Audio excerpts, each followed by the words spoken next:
ఇది చిన్న పిల్లల్లో కోల్డ్ కాఫ్కి, దగ్గు, జలుబుకి రెమెడీ. ఒక టీ స్పూన్ నెయ్యి వేసుకోవాలి ఒక చిన్న గరిటెలో.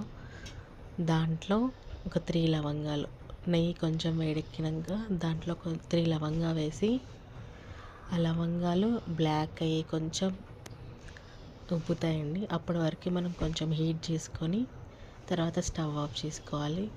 అది చల్లారాక చిన్నపిల్లల చెస్ట్ పైన, గొంతు కింద నుంచి మర్దన చేయాలి ఒక 1 మినిట్. చిన్నపిల్లల కోల్డ్ కాఫ్ చాలా కంట్రోల్ అవుతుంది, తగ్గిపోతుంది. ఒక్కసారి ట్రై చేయండి. మరి మంత్స్ బేబీ మీద ట్రై చేయకండి. నాకు తెలీదు పెడతారో పెట్టరో మంత్స్ బేబీకి.